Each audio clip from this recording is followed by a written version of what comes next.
Ladies and gentlemen, how are we doing today? Welcome to another show on my channel. Today I'm going to be showing you something cool. I'm going to be showing you my film camera collection, my vintage film camera collection. So this week has been pretty busy for me. So I was having trouble figuring out what we could shoot, what we could do for the video idea for this Sunday's 2 p.m. episode. For our new episode, oh, and congrats. Before we dive into anything else, it's ever since I started and committed to doing one new episode every Sunday, once a week. That started 1 month ago. It's officially been like a month and 1 week now. We completed the first month. A new episode every weekend. So hopefully you guys have my trust that I'm gonna keep doing it by this point. Because even this week I was having trouble figuring out an idea on what to make the episode on, because it's been a really particularly busy week for me. And then I've traveled for work twice this week, and I'm traveling for work tomorrow morning to Miami.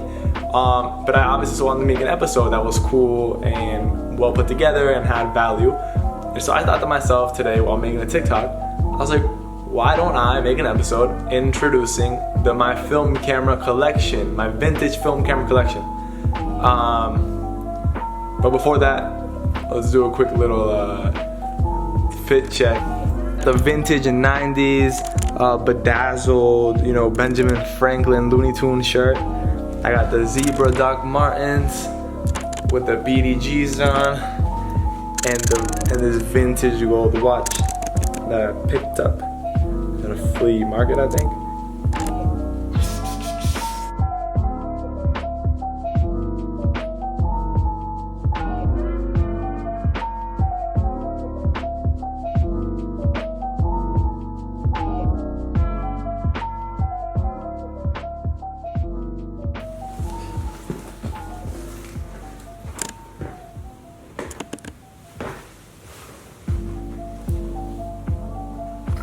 Okay, so sorry for the awkward setup today. I know we're a little cramped in here, but nonetheless, we can get it done. I also wanted to add on today that I'm going to be answering a question you guys have been asking me for a while. What film camera would I recommend for you to start off with, or in general? Now, to answer that question, I'm actually going to recommend you two cameras that I do not have with me today, but I have owned a few of them, or at least one of them in the past. One being the Canon AE1, which was gifted to me by my favorite professor, a psychology professor in college. That's a great camera, the Canon AE1. Next camera I would recommend on top of the AE1 is one you may have heard of, the Pentax K1000. So the Pentax K1000 back in the day for like high school photography classes and stuff like that was the standard camera to go to, because it's all manual as well, and all around it's a super sturdy camera, and it's just a great camera in general. That's really the camera I started with myself, and I've owned a few in my day. Recently I just sold my last standing one.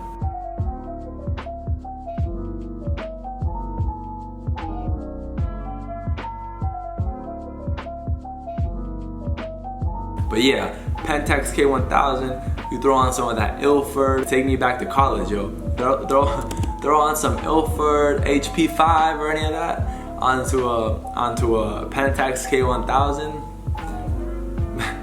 It's like, perfect for learning, whatever it may be. But anyways, without further ado, let me take you into the cameras I have with me today. All right, so I guess right now, looking at this camera and in the screen, I look kind of like one of those like nerds who's like showing off their Legos or like their action figures or something. Not that I have anything against them. I think it's pretty dope and all that. Or like one of those dudes in the Christmas who sets up like the huge train set and stuff in their garage and all that. But whatever. Before I go in, let me kind of introduce you on why I have so many cameras, other than the fact that I'm a photographer. This is because, so as a hobby on the side, I run a vintage shop, because I collect clothes and I collect vintage things in general. I love like the treasure finding aspect of it. I kind of go around the country visiting different vintage shops, different thrift shops, kind of how I have this vintage shirt on, and I collect them. And so I obviously come across cameras a lot, and obviously I shoot film, and obviously I'm a photographer, so I love cameras in general. So obviously I'm gonna snag them up as I see them, especially if they're in a nice price. And so, but obviously I have to let go of them because then I start packing in too many cameras, and so I sell them too with my vintage shop. If you wanna check that out, it's at 2birdvintage on Instagram. It's where I sell most of it on Depop. The Depop is actually under my name, but you can find the link on the Instagram for this. Or if you look at my Instagram, _youngshot, the at for the shop will be on there. I have someone who runs the shop for me, but a lot of times I'm on there myself, and I usually like to reply to the messages myself. So feel free to shoot me a message on there at 2birdvintage on Instagram. But anyways, yeah, so all of these cameras you'll see here will be on sale as well. If you would like to acquire one, feel free to message me. I'm gonna start with the coolest one, the most interesting looking one here. And that is, this is the Yashica Copal SV. It has a waist level viewfinder. This is what you see people doing, like those cool things on TikTok or Instagram where they like, you know, where they like look through it and then it's like, oh, how I took this photo or whatever. And I'm not a super technical photographer, so don't be out here roasting me or expecting me to go into like, oh, the specs, like this and that, of the camera, the history of it, all that type of stuff. Like, I know things, but like, come on now, like. But anyways, so if you want to do more research on that one, again, this one is the Yashica Copal SV. It actually shoots 18mm film, I believe.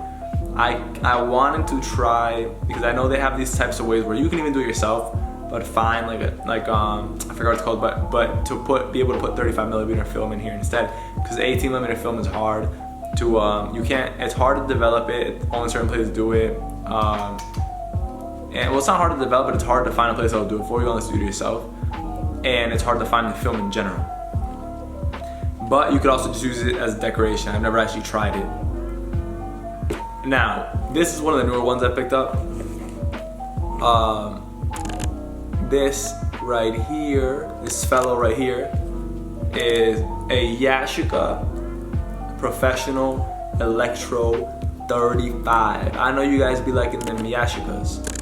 And I got another one right here. This one looks like, honestly, this build is really nice. It's got that, it has that nice, sleek, like black body build. It has like a neutron, like atomic little symbol right here, which is kind of strange, but it's kind of dope. It's really quite nice. It has like this nice grip feeling all around it. It's really nice. But yeah, also, yo, if you guys need, by the way, I know you guys asked me this too, I didn't want to do it too much in this video. But this is a whole nother video. If you guys want me to, I can make a video on like how to load film into film cameras, how to take it out, how to do that type of stuff, you know. Let me know. But anyways, we have here, this is also one that I picked up a while ago, but it's been sitting in my storage unit. This is why I have some of them, because I had a job the other day that I pulled a lot of them out to look at.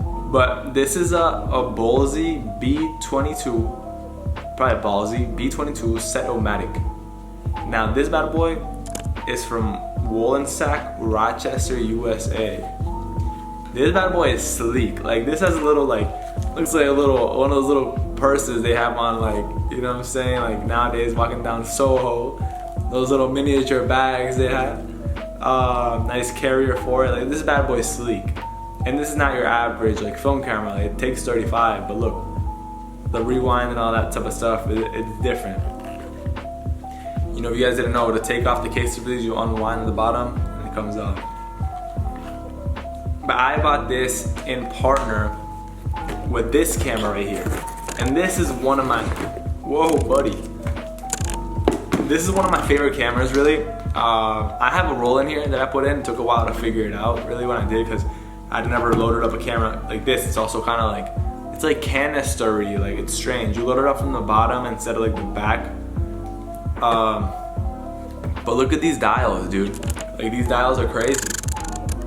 Look at these freaking dials, dude. Like, this honestly looks like, it reminds me of some like World War II type of camera. It has some like gnarly, like, this thing looks worn. Look at that little writing some dude put there. You can't really see it. But there's just like some like vintage looking writing on the top. Probably somebody's name. It looks like, makes me feel like some German dude was walking around with like the 40s or something. But this camera is beautiful. It is made in Germany. It's a Zeiss Icon AG Stu. Oh, it's from Stuttgart, Germany. I mean, this bad boy is nice. It's a Contaflex with the Synchro Compor. Carl Zeiss glass, dog. This is nice right here. You got that Carl Zeiss. Like I said, I'm not a too technical photographer, but I do know the people like the Carl Zeiss glass. This bad boy is nice. Even look at the carrier. Like, this is a beauty. I would pull this bad boy out, not even know how to use it, but still be looking fly. But yeah, this one's not for sale, probably. Plus, I still gotta kill that roll inside. Let's see, I'm missing one right here. Here it is, I knew. So, a few film cameras that have really been popularized recently, I believe. Maybe they were forever. I mean, they were obviously popular when they came out, but I think they really come into pop culture and stuff recently, are the point and shoots. Now these when I list these, they go fast. And even when these go for money, because I mean, this one I purchased for myself. This one's not for sale either. But this one's good. This one's perfect to like travel with, dude. Honestly, like, if you guys can recommend another film camera, if it's for not learning, just traveling, fun times with your friends, all that type of stuff, this is another film camera I recommend for the fun times, the not too thought out times. You just pull this bad boy out of your back pocket, open that boy up. Look, it's a nice slide and open, and that's it. You pop the flick. It's the Olympic Stylus series. This is what's it called? This is the Stylus Epic Zoom 170, but really the whole Stylus series can't go wrong. I have a couple more of these, like 2 more that I have. One in Miami, one in my storage unit too. This one I've used a few times that I haven't. Actually, I did develop one roll with it. Yeah, the VV-Tar with a little flash on top. This is also a recent pickup. It's the Minolta SR2 202. I have not used this one either, unfortunately. Honestly, I'm gonna be real with you, I have not used a lot of these. That's probably why they're sitting here. The cameras I probably use more, they're probably like not here, or you know, in certain places or whatever. But I do want to use some of these. Like this one, for example. This one I recently picked up too, and this one is super sick. Like there ever so often I find a camera like this one where I'm like, whoa, that one's really cool. Like, imagine pulling up to like an event or something in like some black dress down slick outfit, and you just pop this bad boy out of like, your suit pocket or something. Like you don't look at this, dude. Like, you dead eye shoot this like this. Like, this is pretty crazy. Okay, let me see if I can show you guys through the viewfinder.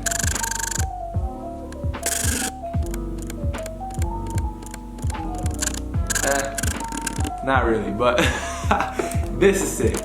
Like, it's a Minolta 110 Zoom SLR. Honestly, I don't know much about this camera. I want to look into it because this is actually sick. And I really wonder, let me even see. I turned it on. Oh. Okay, I see. You rewind to this, and then you shoot with this up here. This is sick. Oh look, dude. Even to like screw it into the tripod, it's on this side, so it'd be like this. That's sick.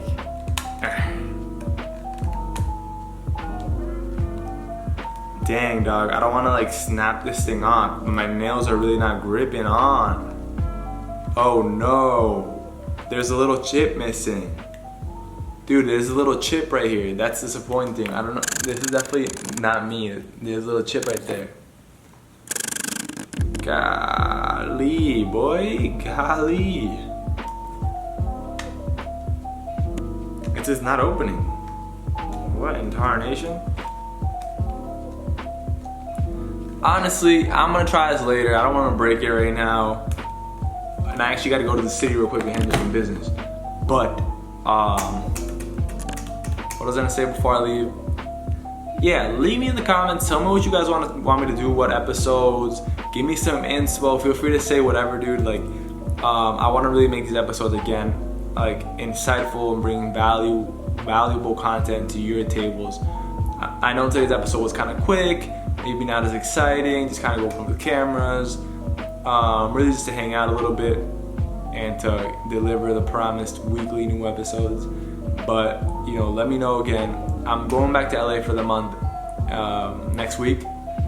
So I'll be there. Let me know what you guys want me to shoot while I'm there. Something cool, or what videos you want me to show you. Whatever it is, even conversation. Feel free to let me know. Again, follow your boy on Instagram @_youngshot. You know, subscribe, please. Feel free to leave a comment. All that good stuff. Thank you guys again always for watching. And have a nice one.